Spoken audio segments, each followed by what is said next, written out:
Summer holidays வந்தாச்சு, நம்ம GT Holidays வந்தாச்சு. GT Holidays, South India's #1 travel brand. Stone bench மற்றும் 2D என்டர்டைன்மெண்ட் தயாரிப்பில் கார்த்திக் சுப்ராஜ் இயக்கத்தில் சூர்யா நடிக்கும் ரெட்ரோ வெற்றி நடை போடுகிறது. SA engineering college and autonomous institution. Counselling code 1114. For more details, saec.ac.in. Prasanth Pandiraj இயக்கத்துல சூரி நடிப்புல மாமன் திரைப்படம் இன்னைக்கு ரிலீஸ் ஆயிருக்கு. வாழ்க்கைய கொண்டாட்டம் இருக்க போதுதான். படத்துல நிறைய பேர் நடிச்சிருக்காங்கன்னு சொல்லலாம். பெரிய பட்டாளமே இருக்கு.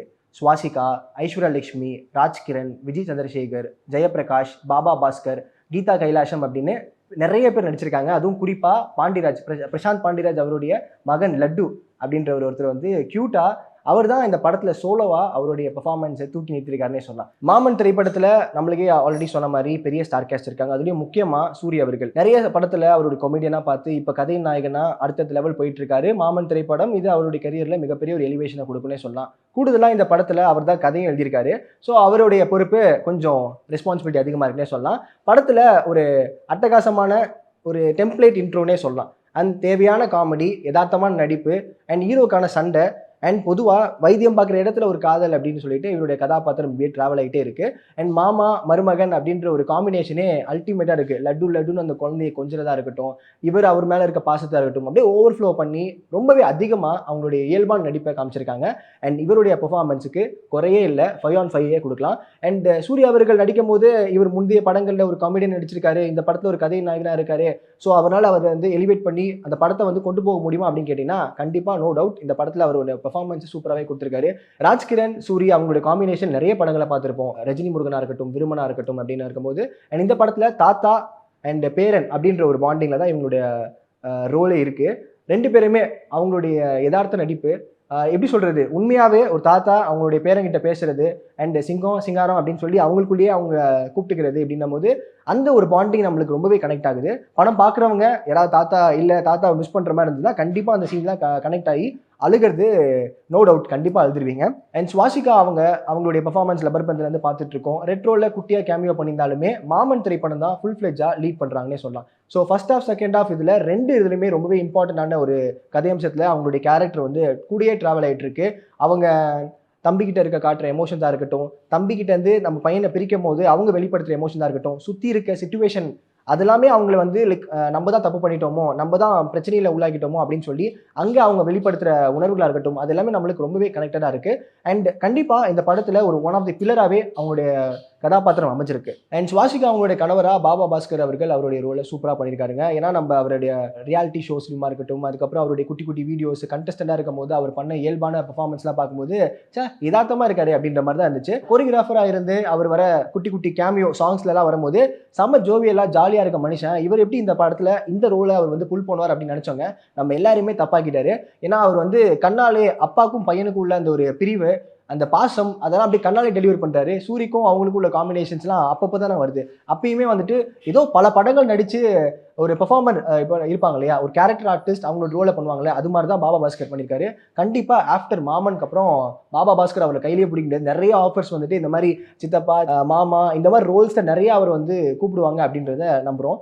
அண்ட் ஐஸ்வர்யா லட்சுமி அவங்களை தமிழ் படங்களில் நிறைய குட்டி குட்டி ரோல்ஸில் பார்த்துருப்போம். அப்புறம் கட்டா குஸ்தியாக இருக்கட்டும், பொன்னியின் செல்வனாக இருக்கட்டும், இப்படி நம்ம பார்த்தவங்கள ஒரு ரூலர் சப்ஜெக்ட் ஒரு இதுக்குள்ளே வரும்போது அவங்க எப்படி எடுத்துப்பாங்க, அவங்களால பண்ண முடியுமா, இப்போ சூரியோடைய லைக் ஒரு பார்ட்னராக இந்த படத்தில் பண்ணும்போது வந்து நிறைய ஃபேஸ் பண்ணாங்க. எப்படி ஒரு காமெடியன் கூட நீங்கள் வந்து ஜாயின் பண்ணி நடிக்கிறீங்க அப்படின்லாம் கேட்கும்போது ஜஸ்ட் இட்ஸ் நாட் நம்ம பாட்டு நம்ம வேலையை பார்த்துட்டு இருக்கோம் அப்படின்ற ஒரு இதை வெளிப்படுத்தினாங்க. அந்த கதையிலுமே அவங்களுக்கான ஸ்கோப் ரொம்ப அதிகமாக இருக்குங்க.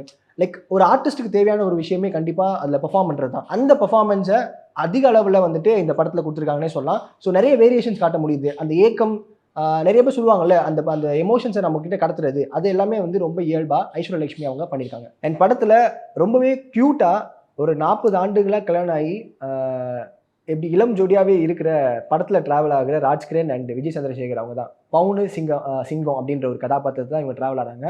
ஃபர்ஸ்ட் ஹாஃபில் வந்துட்டு இப்போ நேற்றுக்கு கல்யாணம் ஆனவங்க சண்டை போடுற மாதிரி, லவ் பண்ணிட்டு லவ் மேரேஜ் பண்ணவங்க சண்டை போடுற மாதிரி ரொம்பவே க்யூட்டாக சண்டை போட்டுட்ருக்காங்க. அவங்கள பிரிக்கிறதுக்கே, அவங்கள வந்துட்டு காப்பாற்றுறதுக்கே வந்துட்டு இந்தந்த சுற்றி இருக்க கேரக்டர்ஸ்லாம் போய் அவங்கள வந்து சமாதானப்படுறதா இருக்கட்டும். ஃபர்ஸ்ட் ஹாஃபில் அவங்களுக்கான ஸ்கோப் வந்து ரொம்பவே கம்மியாக இருந்துச்சு. ஆனால் செகண்ட் ஹாஃபில் நீங்கள் வந்து கண்டிப்பாக அவங்களோட பெர்ஃபார்மன்ஸை பார்த்து நீங்களே வந்து லைக் உங்களுடைய அன்பை வந்து கண்டிப்பாக உங்களுடைய பார்ட்னருக்கு வந்து வெளிப்படுத்துவீங்க. அவங்க ஒரு சின்ன பூ வாங்கி தரதா இருக்கட்டும், அந்த எமோஷன்ஸ் இருக்குல்ல, சின்ன சின்ன விஷயங்களாக இருக்கட்டும், அதுக்கான டீட்டெயிலிங் கண்டிப்பாக கொடுத்துருக்காங்க. அண்ட் படத்தில் செகண்ட் ஹாஃபில் கண்டிப்பாக இவங்களுடைய பெர்ஃபார்மன்ஸை பார்த்து அழுகாமல் வெளில வர மாட்டீங்க, அந்த அளவுக்கு சிறப்பாக கொடுத்துருக்காங்க. அண்ட் சூரி ஸ்வாசிகா அவங்களுடைய அம்மாவாக பண்ணியிருக்க கீதா கைலாசம் தான். மாமன்னன், ஸ்டார், லப்பர் பந்து, அமரன் அப்படின்ற படங்களில் இவங்களுடைய பெர்ஃபார்மன்ஸை பார்த்து நம்மளே வியந்திருப்போம். அதே அளவில் மாமன் திரைப்படத்துலையும் அவங்களுடைய கதாபாத்திரம் எந்த குறையும் இல்லைங்க. ஏன்னா அவங்களுக்கான ரோலை ரொம்பவே அழகாக நேர்த்தியாக கையாண்டிருக்காங்க அண்ட் அவங்க வெளிப்படுத்திருக்காங்கன்னே சொல்லலாம். ஸோ பொதுவாக ஒரு படத்தை பார்க்கும்போது ஒரு அம்மா எப்படி எவ்வளோ கண்டிப்பாக அந்த சிச்சுவேஷனுக்கு ஏற்ற மாதிரி இருப்பாங்க, எந்த அளவுக்கும் எந்த இடத்துலையும் பயாஸ்டாக இல்லாமல் யார் மேலே தப்பு இருக்கோ அவங்க மேலே கண்டிப்பாக இருப்பாங்களே. ஸோ இந்த படம் பார்க்கும்போதே நம்மளுக்கு எங்கேயோ நம்ம அந்த படத்துக்குள்ளே இருந்து அந்த படத்தை பார்க்கும்போது ஒரு ஃபீல் ஆகும்ல, ஒரு சீனை நம்ம பார்த்துட்டு இருப்போம், அந்த மாதிரி தான் இருந்துச்சு. No over acting, no fake reactions அப்படிலாம் எதுவுமே இல்லாமல் எல்லாம் அவங்களுடைய எமோஷன்ஸை அந்த பீக் அந்த லெவலில் கொடுத்துருக்காங்க அப்படின்றதே சொல்லலாம். அண்ட் ஜெயபிரகாஷ் அவர்கள் நிறைய படங்களில் அவருடைய பெர்ஃபார்மன்ஸை பார்த்துருப்போம். அண்ட் அவருக்கான இம்பார்ட்டன்ஸ் ஒரு படங்கள்லையுமே அதிகமாக இருக்கும். ஆனால் மாமன் திரைப்படத்தில் அவருக்கான ஸ்கோப் இல்லையோ அப்படின்றதான் தெரியுது. ஃபர்ஸ்ட் ஹாஃபில் ஓகே ஹீரோயினோட அப்பாவாக இருக்காரு, அங்கங்கே வராரு அப்படின்ற ஒரு அட்மாஸ்பியர் ஆர்டிஸ்டாகவே காட்டுறாங்க. அண்ட் அதுக்கப்புறம் செகண்ட் ஹாஃபில் மட்டும்தான் கொஞ்சம் கூடுதலாக ஒரு சீன் ஃபேஸ் டு ஃபேஸ் உட்காந்து அவருடைய எமோஷன்ஸை டெலிவர் பண்ணுற மாதிரி இருக்குது. அண்ட் அதை பார்க்கும்போது எங்கேயோ ஜெயபிரகாஷ் அவர்களை சரியாக பயன்படுத்தலையோ அப்படின்ற ஒரு வருத்தம் மட்டும்தான் இருக்குது. அண்ட் இதெல்லாம் தாண்டி இவ்வளோ ஸ்டார் கேஸ்ட் இருக்குது, அப்போ எல்லாருமே போட்டு நடிச்சிருக்காங்களா அப்படின்னு கேட்டிங்கன்னா கண்டிப்பாக அஃப்கோர்ஸ் எல்லாருமே போட்டு நடிச்சிருக்காங்க. இவங்கெல்லாம் தாண்டி ஒருத்தர் பிரசாந்த் பாண்டிராஜ் அவருடைய மகன் லட்டு கதாபாத்திரம் பண்ணார் இல்லையா, அவர் தான் டோட்டலாகவே ஷோவை ஸ்டீல் பண்ணியிருக்காருன்னு சொல்லலாம். படம் பார்க்குற இடத்துல காமெடி அப்படின்னு சொல்லிட்டு ஒரு காமெடியனை பாலசரவன் அவர்கள் வச்சிருந்தாலுமே, ஒரு ஃப்ரெண்ட் கேரக்டராக வச்சிருந்தாலுமே, அவர் அங்கங்கே போடுற ஜோக்ஸ் வந்து ஓகே, அது எல்லாருமே இங்கே இருக்க இப்போ அடல்ட்ஸ்க்குலாம் புரியுற மாதிரி தான் இருக்குது. ஆனால் இந்த குட்டி பையன் எப்படி ஃபேமிலி ஆடியன்ஸுக்கு ஒரு தீனி போடுவான்னு பார்த்தீங்கன்னா கண்டிப்பாக ஒரு எல்லார் வீட்லேயும் ஒரு சுட்டி குழந்தை இருப்பார்ல, அந்த சுட்டி குழந்தை தான் இவர். தேவையான இடத்துல இவர் பண்ணுற காமெடியாக இருக்கட்டும், அங்கங்கே இவர் வந்து இயல்பாக நடிக்கிறாப்புல. நடிக்கிறத பார்க்கும்போது எப்படி இருக்குன்னா, இவர் ஆல்ரெடி பல படங்கள் நடிச்சு இவரே ஒரு ஆக்டிங் ஸ்கூல்லாம் போய் இவர் அப்படி பல வருடங்களாக நடிப்புக்காகவே ட்ரெயின் பண்ண மாதிரி இருக்குது. ரொம்பவே இவர் வந்து பார்க்கும்போது இந்த பையன் ஏன் நடிக்க தெரியல, எதுக்கு இப்போ உட்கார வச்சிருக்கேன் அப்படிலாம் எதுவுமே இல்லை. எமோஷன்ஸை கரெக்டாக வெளிப்படுத்துறாரு. தூங்குறமா நடிக்கிறதுனாலுமே உண்மையில் தூங்கிட்டு இருக்காரு போல இருக்கு அப்படின்ற அளவுக்கு அந்த பையன் நடிச்சிருக்காரு. அண்ட் எல்லா டைலாக்ஸுமே அழகாக சொல்கிறாரு. அது கேட்கும் போதே அந்த மழலை குரலில் சொல்லுவாங்க பார்த்தீங்களா, அந்த குழந்தை ஒரு டைலாக் டெலிவர் பண்ணும் போதும் ரொம்பவே சூப்பராக இருக்குது. சூரி அண்ட் அந்த லட்டு காம்பினேஷன்ஸை வந்து அன்டவுட்லி நீங்கள் அதை மிஸ்ஸே பண்ணக்கூடாது. தியேட்டரில் போய் பார்க்கும்போது சூப்பராக என்ஜாய் பண்ணலாம். அண்ட் அந்த மாமா மருமகன் அப்படின்ற ஒரு அந்த காம்பினேஷனை கண்டிப்பாக நீங்களே வந்து உங்களை வந்து பொருத்தி பார்த்துக்கலாம். அந்தளவுக்கு ரொம்பவே கனெக்டடாக இருக்குது இந்த படம். இப்போ ஓவரால் படத்தை பார்க்கும்போது கண்டிப்பாக ஃபர்ஸ்ட் ஹாஃபில் நான் முன்னாடி சொன்ன மாதிரி அந்த எமோஷன்ஸ் ஓரளவுக்கு அந்த கம்மியாக தான் இருக்கும். செகண்ட் ஹாஃபில் ஓவர்ஃப்ளோ ஆகிருக்கும். ரொம்பவே அதிக அளவில் தகட்ட கொடுத்துருப்பாங்க. எல்லாருமே சீனுக்கு சீன் ஒருத்தவங்க அழுதுகிட்டே இருப்பாங்க அப்படின்னும் போது நம்மளுக்கு கொஞ்சம் என்னடா இது செகண்ட் ஹாஃப் கொஞ்சம் ரொம்பவே அழுகாட்சியாக இருக்கே அப்படின்றதான். கண்டிப்பாக ஃபேமிலி ஆடியன்ஸ் படம் பார்க்கும்போது ஏதாவது ஒரு சீன்லேயாச்சும் அழுதுருவாங்க, அது கேரண்டீடு. அண்ட் பிரசாந்த் பாண்டிராஜ் அவரை பற்றி நம்ம சொல்லி ஆகணும். இப்போ ஒரு படம் சரியாக போகலை அப்படின்னும் போது அவரே ஒரு நேர்காணல் சொல்லியிருப்பாரு, என்னை வந்து ஒரு ஃப்ளாப் டைரக்டர், என்னை வந்து நெகட்டிவாக கருதுனாங்க, ஒரு டிஸ்கஷன் கூப்பிட்டாலுமே நெகட்டிவ் எனர்ஜி ஏன் அப்படின்ற மாதிரி நிறைய விஷயங்கள் சொல்லியிருந்தாங்க. ஆனால் இப்போ லைக் விலங்கு அந்த சீரீஸ்லாம் கொடுத்தக்கப்புறம் அந்த ஒரு கேப் இருந்தது இந்த படத்துக்காக தான். அண்ட் இந்த கேப்புமே வந்துட்டு லைக் ஃபுல்ஃபில் ஆகிற அளவுக்கு தான் மாமன் திரைப்படம் அமைஞ்சிருக்கு. அண்ட் இந்த படத்தில் ஒரு குட்டி கேமியோ ஒருத்தர் பண்ணுறாருங்க. அவரை பற்றி சொல்லணும்னா சொல்ல வார்த்தையே இல்லை. அவர் வந்து நேஷ்னல் அவார்டு வின்னரு. அவருடைய ப்ரெசன்ஸ் வந்துட்டு ஒரு சர்ப்ரைஸ் எலிமெண்ட்டாக இருக்குது அந்த படத்தில் வந்துட்டு. லைக் மாமன் திரைப்படத்தில் அவருடைய கதாபாத்திரம் தேவையான இடத்துல வந்தாலுமே அங்கே தேவையில்லாத ஒரு பிரச்சனையை உருவாக்குற அளவுக்கு தான் அவர் வந்துட்டு பண்ணிட்டு போகிறாரு. பேருக்கேற்ற மாதிரி ஒரு வில்லங்கு உள்ள ஆள் தான். நல்ல ஒரு தக் கொடுக்குற ஒரு மனிதர் தான் அவர். வந்து இந்த படத்தில் பண்ணது லைக் ஆடியன்ஸுக்கு கண்டிப்பாக எதிர்பார்க்காத சமயத்தில் ஒரு ட்விஸ்ட் இல்லை, அதெல்லாம் வந்து பார்க்கும்போது ரொம்ப எங்கேஜிங்காக அண்ட் கனெக்டடாக இருக்கும். ஷாப் அப்துல் வஹாப் மியூசிக் டைரக்டராக அவருடைய ரோலை கரெக்டாகவே பண்ணியிருக்காரு.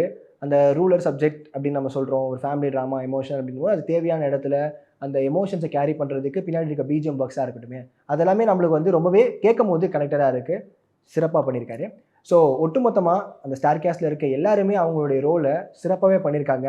ஃபர்ஸ்ட் ஹாஃப் செகண்ட் ஹாஃப் அப்படின்னு பிரித்து பார்க்காம ஒரு பேக்கேஜாக இந்த படத்தை பார்க்கும்போது நம்மளுக்கு கண்டிப்பாக எங்கேயோ ஒரு விதத்தில் நம்ம விட்ட சொந்தங்கள் கிட்ட மறுபடியும் பேசுறதா இருக்கட்டும், அவங்கள பார்க்கும்போது நம்மளறியாமே நம்மளுக்கான ஒரு அந்த கண்ணால் பேசிப்போம் நிறைய விஷயங்கள்லாம் இருக்கும்ல, அந்த எமோஷன்ஸ்லாம் மீண்டும் நம்மக்கிட்ட வந்துட்டு வரும் அப்படின்றத நம்புகிறேன். ஒரு சம்மர் டைமில் இந்த படம் ஒரு சம்மர் ட்ரீட்டாகவே அமைஞ்சிருக்கு. ஒரு ஃபேமிலியாக இந்த படம் போய் பார்க்கும்போது எல்லாருமே ரொம்பவே என்ஜாய் பண்ணி சூப்பராக லைக் மன திருப்தியோட கொஞ்சம் அழுகையோடு வருவீங்க அப்படின்றத நான் சொல்கிறேன். ஹைலைட்டட் பெர்ஃபார்மன்ஸ் மாமன் திரைப்படத்தில் யாருங்கன்னா கண்டிப்பாக லட்டு. ராஜ்கிரண் அண்ட் அவங்கள பற்றி சொல்லணும்னா, ஏன்னா அந்த ஒரு 2 சீன்ஸ் வந்துட்டு நீங்கள் மறக்க மாட்டீங்க. ராஜ்கிரண் அண்ட் விஜய் சந்திரசேகர் மேம் அவங்களுடைய பெர்ஃபார்மன்ஸை பார்க்கும்போது சூர்யா அவர்கள் as usual did a fantabulous job. அடுத்தடுத்து அவருடைய படங்களுக்கு வந்து நிறைய பேர் எதிர்பார்த்துட்டு இருக்காங்க. அண்ட் இந்த படம் ஒரு நல்ல ஒரு பிளாக் பஸ்டராக அவருடைய கெரியரில் அமையும். அண்ட் பிரசாந்த் பாண்டியராஜ் அவருடைய இயக்கத்திலையும் இந்த படம் ஒரு மைல்ஸ்டோன் அமையும் அப்படின்றது சொல்கிறேன். அண்ட் நீங்கள் படம் பார்த்துட்டீங்கன்னா உங்களுடைய கமெண்ட்ஸை கீழே கமெண்ட் செக்ஷனில் மறக்காமல் கமெண்ட் பண்ணுங்கள். சம்மர் ஹாலிடேஸ் வந்தாச்சு, நம்ம ஜிடி ஹாலிடேஸும் வந்தாச்சு. GT holidays, South India's #1 travel brand. Stone bench மற்றும் 2D என்டர்டைன்மெண்ட் தயாரிப்பில் கார்த்திக் சுப்ராஜ் இயக்கத்தில் சூர்யா நடிக்கும் ரெட்ரோ வெற்றி நடை போடுகிறது. SA engineering college and autonomous institution. Counselling code 1114. For more details, saec.ac.in.